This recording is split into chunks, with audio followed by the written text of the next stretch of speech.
Welcome back. Today I'm going to try to solve some chess puzzles on chess.com, hopefully with the end result of me getting better at chess. If you're new here, I'm not a titled player, I'm not a chess coach like you'll see other chess YouTubers, I'm just a random person who's trying to get better at chess.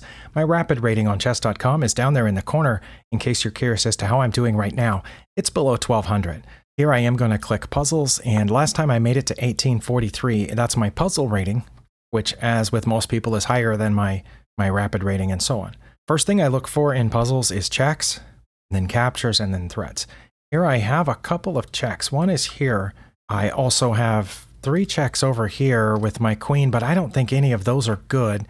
All of those looks like the king just captures my queen. This one, it looks like the rook would just capture my queen, and then I would get a passed pawn. I have a check here, interestingly enough. But there again, it looks like one of the pawns would just capture my rook. So I don't think it's going to be a check in this puzzle. But it might have to be, come to think of it, because my opponent has 2 pieces right here lined up with my king. They're going to check me.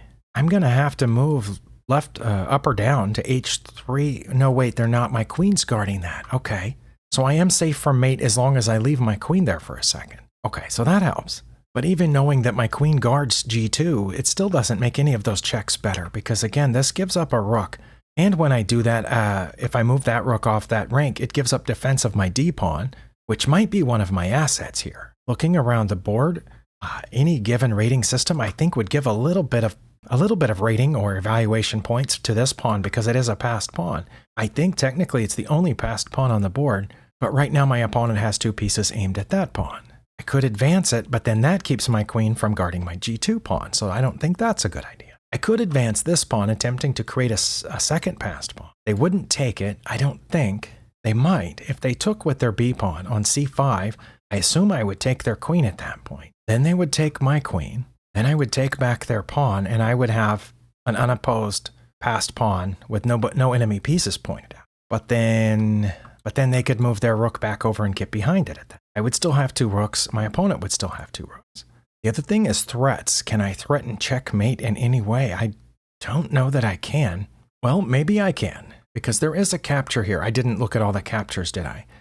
There is a capture here. My rook capturing on f6 comes with a threat of not quite mate, but getting pretty close. Because at that point, I would be threatening to bring my queen over to f7, which would force their king into the corner, and then I would have a follow-up check by playing rook to h6, and I think that would be mate. Okay, so what does my opponent play if I take on f6 with my rook? I don't think they would take here because, again, my queen guards that square. Now, that would stop me from threatening the mate, but I would take their rook with my queen, and then if they took back, then I would take back, and I would have gained 2 pieces for 1. Okay, so what is their other option if I take on f6? Do they have a way to protect this square? They could bring their rook over. If they brought their rook to f8, I guess I could take it at that point, but then they would take back with their king. I don't know what I would have. But if I'd played there and they brought their rook over trying to defend the f7 square, then I could check on g6, which would force them into the corner because my queen cuts off this whole rank, and I would be threatening mate on g7. So that might be my best move. I don't see anything else. Yes, it would be embarrassing to fail the first puzzle of this video, but I have been on it now for about 5 minutes of my time. So I'm just going to go ahead and play that. And if it's wrong, we'll find out why. Oh, that was right. Okay, and they did take down here with their rook, which I think I have to take with my queen, right? Because if I move over, that's mate. If I move down, they check, and I move back, and then they have mate with their queen over here. So yeah, I have to take it. I'm pretty sure.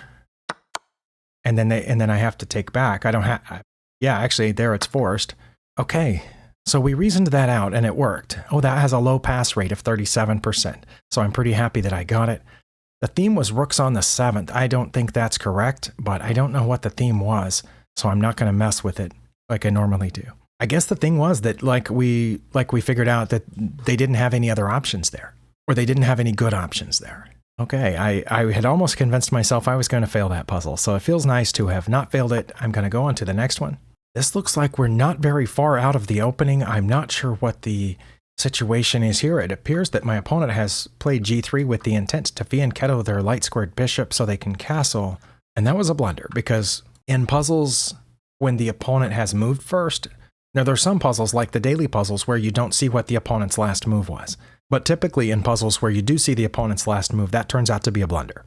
when you go to the analysis board and you go one move before that, they had a better move, and that move gave you some sort of advantage. So I'm trying to figure out what sort of advantage that gives me.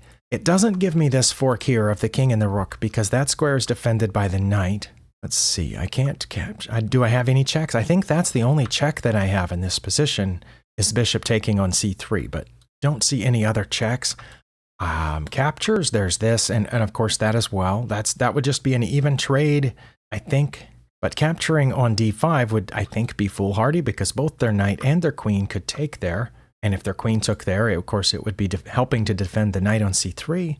The fact that that pawn move kind of leads me toward this long diagonal, but I don't think I should move my queen over. Should I? Should I move my queen over here to threaten that? Because then, what do they play? Wait, can they not defend the rook if I move my queen over one to c6? Well, they could just move the rook. They couldn't defend it this way because I could just take the bishop. If I played queen to c6, yeah, they can't block with the bishop. If they moved the pawn, I could just take it. But they could just move the rook, so I don't know how much help that would be. I think in a game here, I would be tempted to get my knight out and castle, but that's not going to be the answer to this puzzle, I'm pretty sure. So what could it possibly be? It's the only check. And the only, let's see, what would be the result of that? The result of that would be that they capture back with their knight. Their queen would still be defending this pawn, so I wouldn't have anything there. I just thought of something else. If I go back to this long diagonal that pawn move drew my attention to, if I play queen to c6 and they move the rook over to get it out of danger, then I can put my queen right there on e4. That would pin this knight, the e2 knight, and prevent it from being able to defend the other knight. Then if I did that, let's just say that's what happened. Let's say that's the correct first move. Then I assume the opponent would move their rook over. And then I went into e4. What would they play in response to that? What would I play in response to that if I were them? I think I would either move the bishop back to e3 to unpin that knight, or move the queen up to d3, which would be protected by their pawn and directly threatening my queen. So I don't think that's it. Well, I have the feeling I'm going to fail this puzzle too. Or maybe I should play here. The rook moves over, then take with the bishop instead of, forget about e4. Once the rook moves over, I take with the bishop. When they take back, then I would take back with my queen, and I would have this fork. But wait, the rook would be defended by the queen, but not if but they would block that check with the bishop. But I would have gotten two knights for the bishop. So I think that's it. I'm going to try that. Queen to c6. Okay. Oh, they didn't do what I thought they were going to do. I thought they were going to move the rook over. But wait, this doesn't change my plan at all, does it? I can still check. When they take back, I'll get the other knight with check. And then I can worry about that pawn later, I think. I'm going to check with the bishop. Wow. Well, that took a little while, but I got it. Fork double attack. Okay, I guess in a way it was, because when I moved my queen to c6, I was threatening the rook, but I was also adding an attacker to their knight. I guess that counts as a fork. And pin? I mean, the knight was pinned. Maybe those themes are correct. Both of those felt really tough, and both of those were rated in the 1700s. You can't quite see the puzzle rating behind my picture here, but they were both rated in the 1700s. They both felt really tough to me.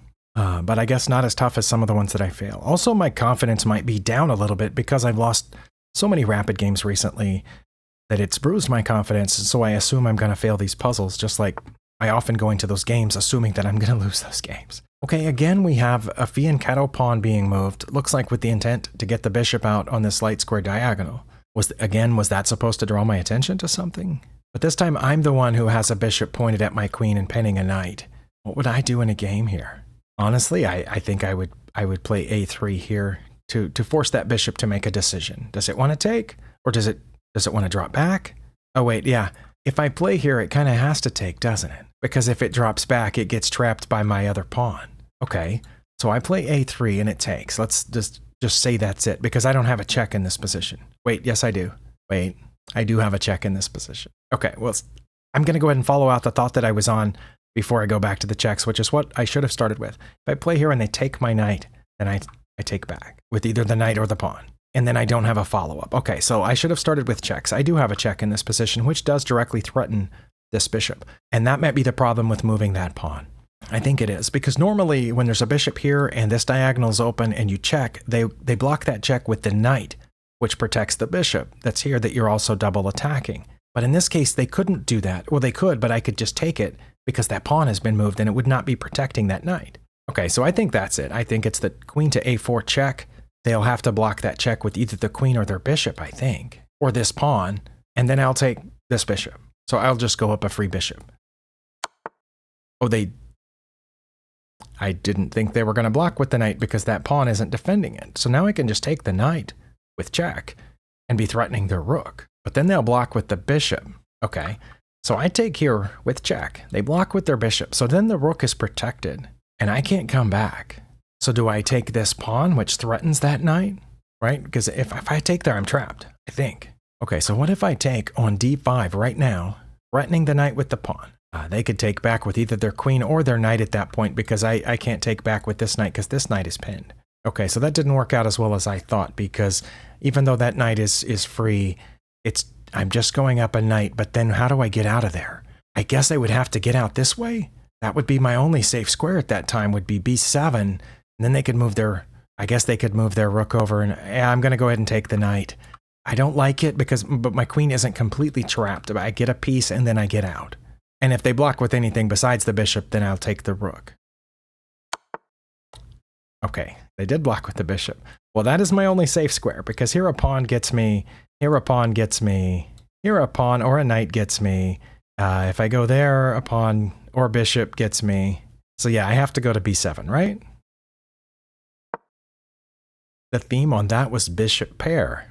I don't think that's correct either, but okay, well that did take me quite some time. I'm averaging about 6 minutes per puzzle, so I probably need to pick it up a little bit, but I'm more concerned with getting them right than getting them fast. That definitely wasn't their best move, according to the way that puzzles are usually constructed. What can I do about it? Well, it hung their bishop for one thing. Back there, their queen was defending their bishop, but I had a battery lined up here. So if I had taken wait, I got the bishop either way. I think that's it. What should they have done? I think what they should have done was bring a rook over. They're up a piece right now. They're up a bishop. But when their queen was back there defending the bishop, I could have just taken because my rook was behind my queen. So I think what they should have done instead of moving their queen was bring a rook over. So that way when I took the bishop, they could have taken my queen. And when I took back, they could have taken my rook. But now they can't because I will go up a bishop. Well, I'll even up the material because right now I'm down a bishop. So I take the bishop. Now let's assume that they bring a rook over anyway. And I can take the other bishop. No. After I take this, if they bring a rook over, I check. And then when their queen, which is undefended, I'm going to take the bishop. Oh, I didn't expect them to take my rook. All right. Well, did I take it back? And then I'm still down in exchange. I didn't expect that. Let's see. I could take with my queen or my rook, or I could do the check thing now where I win their queen. I think that's what I should do. Oh, and I did it fast enough that I got 12 points for it. And the rating on that one is pending, and it only has a 38% pass rate. Suggest theme? There's no theme listed. What should I suggest? The drop-down menu doesn't show for you, as usual. Hanging piece. Would we classify that queen as a hanging piece? Even though I couldn't directly attack it, I had to get the bishop out of the way in order to attack it. But does that count as a hanging piece? I'm not sure, so I'm not gonna suggest a theme. And this is a fairly new puzzle. It's only been attempted less than 400 times. Okay, well, I did bring down my time per puzzle just a little bit on that one.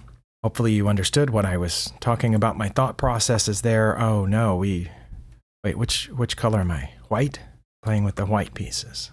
Okay, well, as usual, sorry, I was about to say something, but I just noticed that my avatar photo there is really low res. I uploaded a pretty high res version. I wonder why that is such a low res. It looks like an internet picture from 1996 that was uploaded with about 200 pixels. I'm pretty sure it used to be more clear than that. Maybe not, but I don't know why I got distracted by that. But anyway, what I was about to say was, as usual, the good thing about in-game puzzles, or one of the helpful things about in-game puzzles, is there are so few pieces on the board that you have very few options. I only have a pawn and a knight at this point. My opponent only has a pawn, and they've played this in desperation because I could have taken it. No, they should have left it there. That's what they should have done, is left it there. Because if I took it, they would get my pawn and it would be a stalemate, which I think is what they want. But they decided they didn't want a stalemate, not a stalemate, but a draw by insufficient material. That's what I meant to say, if I had taken it there. But instead they didn't want that. They wanted a win. So they pushed this, headed for promotion on d8. Now I can block it, without any trouble whatsoever. But then they get my pawn, and then I'm the one that has to fight for a draw by insufficient material by moving my king over and taking that pawn, and then neither one of us can possibly win. But right now we can both possibly win because we both have pawns. Now one option I have is moving this pawn forward. They would capture it, and then they would be in the driver's seat. But again, as I said, I would go get their pawn, and it would be a draw. So I don't want to move my pawn. I'm pretty sure I don't want to move my knight because my knight is protecting my pawn currently. Pretty sure. I could check them, but then they would take my pawn. Without that pawn, I can't win. So I think I should move my king toward their pawn. If they move it forward, I do then. Wait, let me see. Sorry, I didn't follow out completely with my mouth, the idea that I had, because my brain was running just a little bit faster than my mouth, so I'll try to speed up my talking. But basically, it all comes down to them being able to take this pawn if I'm not careful. And if I move my king toward this pawn, and they move that pawn forward again, if I capture it with my knight, they get my pawn. And then it's a draw by insufficient material. If I capture it with my with my king here on d3, then they get my knight. And their king is between my king and my pawn. And if I move my pawn at that point, they're going to be able to catch it. And again, it'll be a draw by insufficient material. So that tells me that I shouldn't try to chase down this pawn. So the question then is, what should I do? I think what I should do is move my king over to g5. And I'm trying now to recall the thought process that led me to think that. And the idea, of course, of moving the king to g5 is so that it would protect my pawn once I moved it to h4. And then their king could never stop my pawn as it went toward promotion. The problem with this is that then they can move this pawn. And yes, again, I could take it there on d3, but then they can take this pawn because I haven't moved it yet. See, if I move my king and they advance, and I don't take it, but I move my pawn instead to h4, and they advance again, and I can't stop it now because knights don't work that way. Wait, maybe I could stop it. Yes, I could stop it. I can check them. They can't at that point take my pawn or my knight. They could go closer to my knight. But then I can put my knight over on c3 where it guards the promotion square. And I can sacrifice it for their pawn at that point because my pawn will be far enough advanced. So I'm going to play king to g5.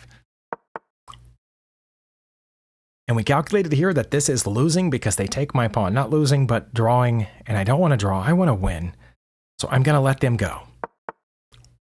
Now I have to go here because my pawn is protected. They cannot promote while they're in check. And now I guard the promotion square.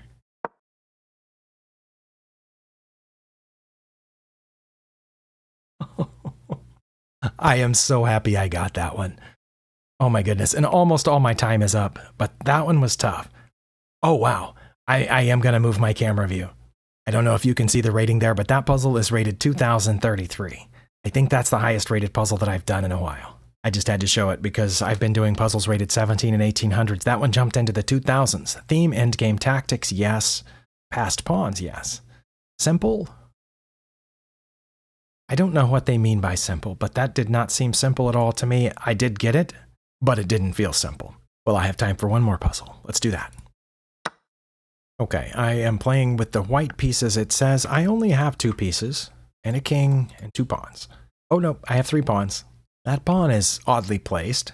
I'm wondering if maybe they should... Wait, is this just a checkmate? Is that just checkmate with the pawn? I think it's checkmate. They can't capture on that square because my knight's guarding it. My queen's cutting off all the other stuff. Okay, that one was rated 1800. Somebody commented just the other day that they're rated a little higher than me in puzzles, I think in the 2000s, and they said it from this point on I probably won't see any more maiden ones, but I did. Correct me if I'm wrong, but that's checkmate. I'm going to suggest a theme of maiden 1.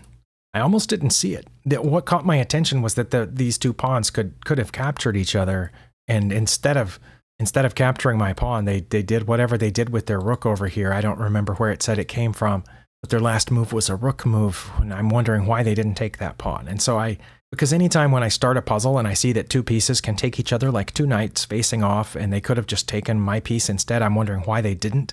Well, that draws my attention to that spot in the puzzle, and the fact that those 2 pawns were facing off drew my attention to that. I realized my queen cuts off these squares and that one, and my knight guards that square, so the pawn checking the king, it can't go anywhere. Well, I did that fast enough. I have time for one more puzzle, so let's do that. It might be a mistake. I'd hate to end the video with a failed puzzle, but I'm on a streak, so let's do it. Maybe I shouldn't have done it. I could always edit this part out, couldn't I? That would, I mean, editing, I guess, is inherently dishonest to some extent, but as long as you know that a video is being edited, like I've clipped out a bunch of blank spaces, then it's not really dishonest. But it would be dishonest for me to have started this puzzle, realized I might fail it, and then cut that part out and just say, thank you for spending your time here. We'll see you next time. So I am going to play this puzzle out. They were in check. They defended. Wait, I am playing with the black pieces. Okay. They got my rook at some point, and I didn't do anything about it. But now I checked them with my bishop, and they blocked with that. And that was a mistake because, well, I mean, I could just take it. Let's see. I have some bishops powerfully lined up here. What's the catch? Wait. I think I found it. That's mate. Is that right? Because their bishop's pinned. Their king can't go anywhere. Another mate in one puzzle to end the video? Let's be careful. What can they do anything if I play queen to f1? Their king can't move forward. Their bishop can't capture me because, again, their bishop is pinned. That's mate.